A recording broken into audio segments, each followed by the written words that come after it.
everyone, welcome back to my channel. Today I'm going to be doing my October film and TV wrap up. Do excuse the lighting, the sun's going in and out of clouds, so it's going to be annoying. Let's get my letterboxd up so I can remember what I've watched, because I can't remember what I've watched. Basically, it was a bit of a David Lynch fest in October, so I read she's not doing any reading. I watched Mulholland Drive, then a weird little short film called What Did Jack Do? Blue Velvet, then I watched a documentary about David Lynch. I don't watch documentaries, but it was on Mubi and I saw it and I was just like, yeah, why not? It was a bit boring, but kind of interesting. And that's David Lynch, The Art Life. And then finally Inland Empire. So that kind of was all of the David Lynch movies. What did I like the most? Well, I think Mulholland Drive is brilliant and kind of ripe for analysis, of course. But Blue Velvet, man, that got me. And just so, I don't know, like, it's a heaviness to the visuals. It's quite sumptuous in its atmosphere, and obviously it's like seedy. The opening scene is so on the nose with its imagery, like the beautiful flowers, the white picket fences, and then like the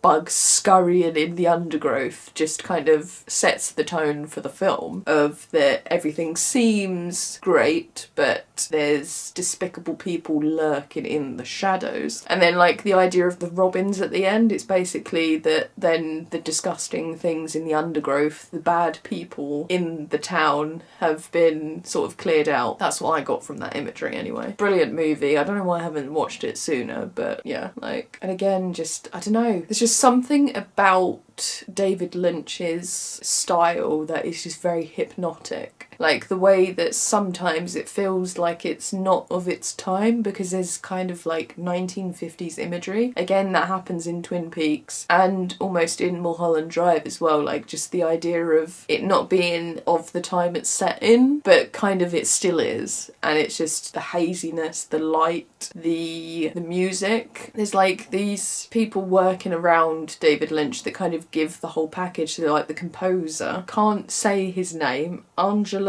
Badalamenti. Hypnotic, gorgeous, sumptuous music. He worked with Lynch on so many projects. His music is very much a part of the atmosphere, like Julie Cruz as well. Sublime. Yeah, like there's a sublime quality to a Lynch movie. Oh yeah, and I hated Inland Empire. I thought it was fucking terrible. And I don't know whether it's because it had like the lo-fi Dogma 95 vibes, because he was recording on some shitty little digital camera and it just felt very amateur but still artsy. Like for a while it felt interesting, but it just dragged on and became so cryptic. I was just like, I don't even understand what's going on here. And like, it's a film within a film, then there's some weird women dancing in a room, then it's like a snowscape, and it's just like, David, what are you doing? I think it feels more of a visual arts project than a film. But I mean, Laura Dern is sublime as usual. Like, she's probably the only redeeming factor of the movie.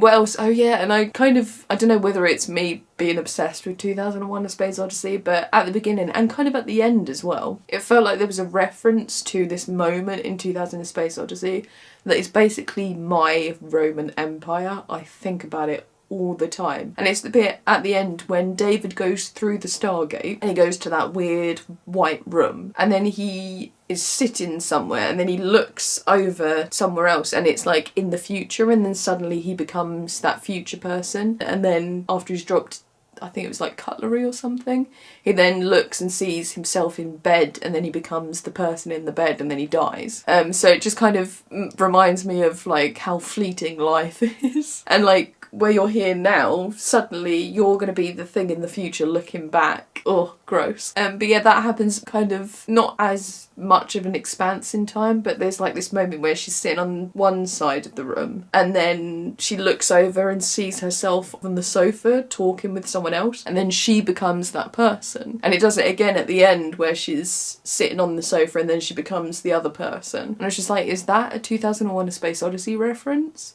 Or is it just like an artsy thing to show the passage of time? I think it's a 2001: A Space Odyssey reference. For me anyway, it is. Passages by Ira Sachs. I'd been anticipating this movie for two reasons. Adele Exarchopoulos and Franz Rogowski. Two brilliant actors in European cinema. One's German, one's French. I've seen so many of their movies and I was like, oh my god, they're going to be in a movie together? Craziness. It's in English with some French in it. And it was pretty good, but it also was not as good as I was hoping it would be. So it's basically about this director who's a piece of shit and he manipulates everyone around him. So he's married, but then he starts cheating on his husband with this young French woman and then just messes up her life, messes up his husband's life, then goes grovelling to each of them, and it's just like, dude, sort your life out. Sort your life out before you involve someone else. But his fashion was like very risky, and some of the knitwear he was wearing, like the green jumper, obsessed. Of course it's like Acne Studios and hundreds of pounds, but beautiful. But yeah, like it was decent, but kind of like not as good as I was hoping it would be. And it very much feels like it's a hark back to French New Wave movies because of like the use of colour and obviously a ménage à trois, so French it hurts. Yeah, I don't really have much else to say about it. I'm glad I saw it, but it's not exactly something to write home about. And not necessarily all movies have to be that. Strange Way of Life. I expected this to be a full feature-length movie until a couple of months ago I found out it was short. So I was like, oh, that's a bit annoying. And it's by Pedro Almodovar. I can't say his name. And it's got Ethan Hawke and Pedro Pascal in it. And it's pretty good. I am obsessed with Almodovar and his use of colour, which is kind of his thing. Beautiful, colourful. And the green jacket that Pedro Pascal's character wears. OMG, I want one. It's kind of like given the same vibe as Antonio Banderas's character in Pain and Glory. That green jacket. The green jacket of my dreams. What is it with these green jackets? I want one. I've got a green cardigan, but it's not quite the same. Yeah, it's a decent half an hour movie, and the only crime is that it's not a feature length. And it's just like, dude, what are you playing at? Give us a feature length movie. And I then researched, and apparently he was actually going to do what's the famous gay cowboy movie from the noughties that Ang Lee directed? Brokeback Mountain. So like, this is his Brokeback Mountain, and like, give us more, sir, please. And then finally I watched, well, technically I didn't watch it last, because I did actually watch Inland Empire last in this month, because it took me a week to watch it because it was that painful. But anyway, the last movie I watched, Killers of the Flower Moon by Martin Scorsese. Anticipated by a lot of people. To be honest, I think Scorsese's decent. I've never been like all hell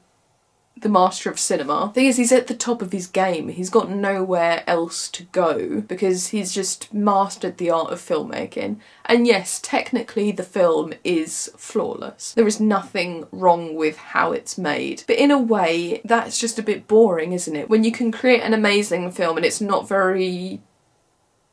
technically creative because it's just telling a linear story with no experimentation. I kind of feel like I'm starting to get a bit bored with filmmakers that don't take risks. And in a way, I also feel like this wasn't Scorsese's story to tell. White man tells the story of white men killing Osage people. The film would have been so much more interesting if it was from Lily Gladstone's character's point of view. And I think would have been better if it was a native filmmaker making it, because it's their story to tell if they want to tell it. Like, I've heard some people say that it was like native perspectives on the film is traumatic to watch it because that's in your history. And yeah, sometimes, like the fact that World War II movies get made all the time about the atrocities of the Nazi regime, sometimes films need to show the atrocities so that we can remember them and try and not do it again. But then sometimes it's just like, whose trauma are you benefiting from here? And like, yeah, I don't know. It's a complicated issue, but I think the film would have been far more interesting. It's quite a long, bloated time, like 3.5 hours, I think it was. And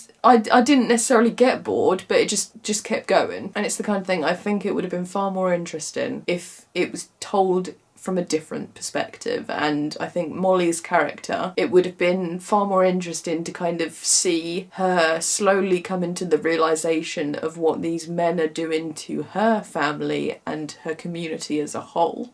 Yeah, I don't know. What are your thoughts? Did you enjoy Killers of the Flower Moon? Or do you kind of tend to agree with me that perhaps this wasn't Scorsese's story to tell? Then let's go on to TV shows, because I watched a bit of TV this month as well, because naturally, do I do anything other than watch movies and TV shows?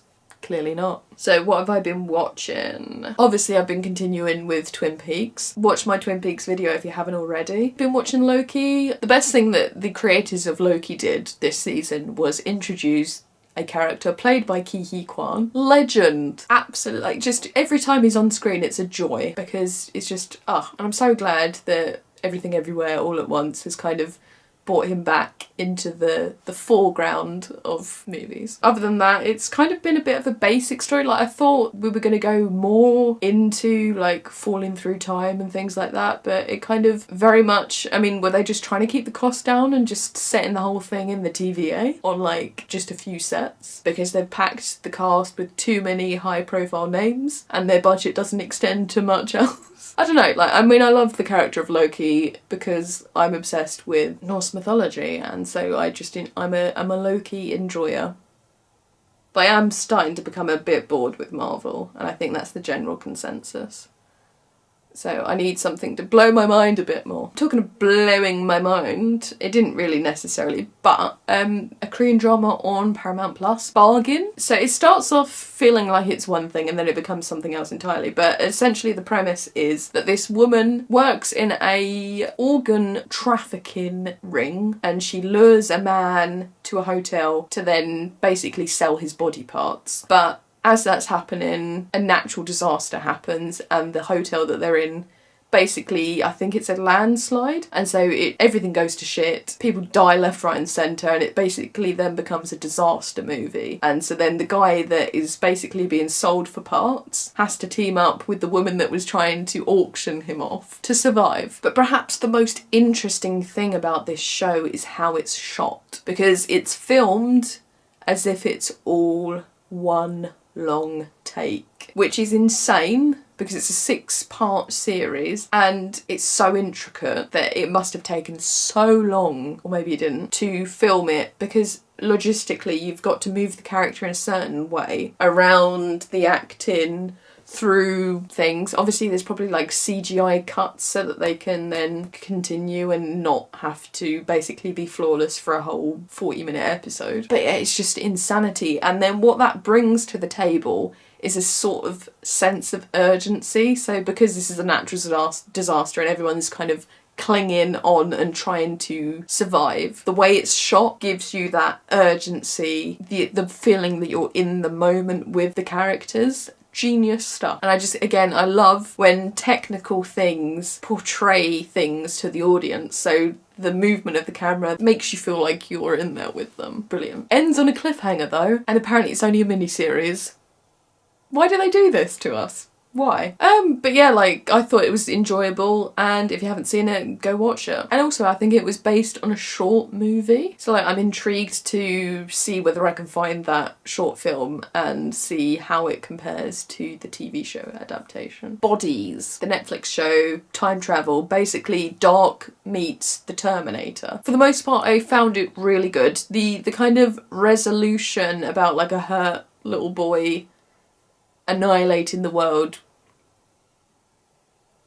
I don't know. It's a bit, really? Overall, I thought the execution was brilliant, and the way it kind of unravels in the different timelines and how they feed into each other was so interesting. And like, there were some what the devil moments where you suddenly realise, oh my god, that's that character, that's doing that, holy crap, how dare you? And then the end as well, where you kind of think, oh crap, they didn't really necessarily escape it. It's like Terminator Judgment Day all over again where they just postponed it, or is it? Love shit like that. Time travel stuff I'm obsessed with. Sign me up. If you've got something to do with time travel, I'm gonna be there. But yeah, if you haven't watched Dark, the German show, watch it, because it kind of delves into the idea of inescapable fate, and I think it's a little bit more atmospheric and more epic in its scope. And then the final TV show I've been watching is Star Trek The Next Generation. At first I was like, oh my god, I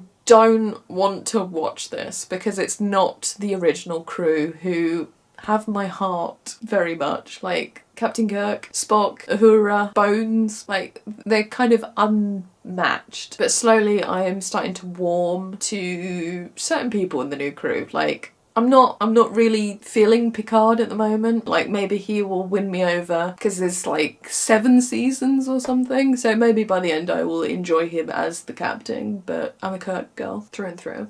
But Data, basically Data feels very much, oh, how can we do a socially awkward comic relief but not do another Vulcan?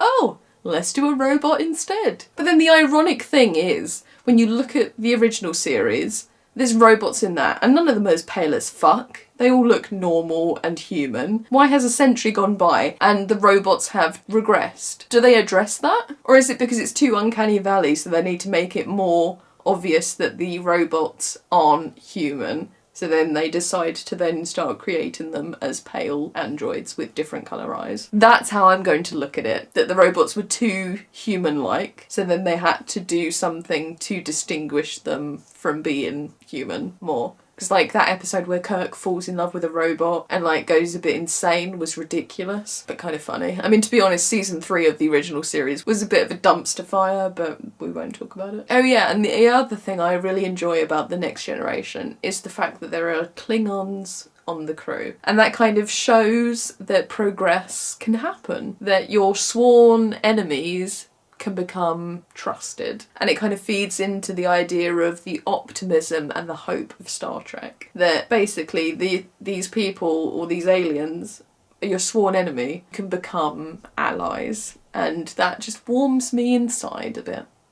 Especially in the political turmoil of the world, where it literally feels like the world is falling apart. Star Trek is a nice comfort. And to be honest, I don't think we'll ever make it to that future because I feel like we're going to annihilate ourselves.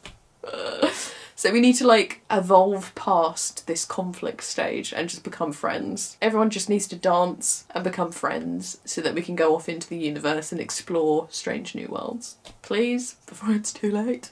But yeah, so basically that is everything I watched in October. It probably isn't, I've probably missed stuff, but thank you for watching. Let me know if you want more of a deep dive into David Lynch's filmography, because I've still got a few more DVDs to watch of his. So I haven't like seen his first movie, Eraserhead, and some of the other classic ones like The Elephant Man. So like maybe in the future I'll do like a tier ranking of David Lynch movies. Yeah, I could do that with some other directors as well. Like let's do some director tier rankings. It's not easy though, because sometimes you just love some movies equally, but others, like Inland Empire, D tier. But yeah, anyway, thank you for watching.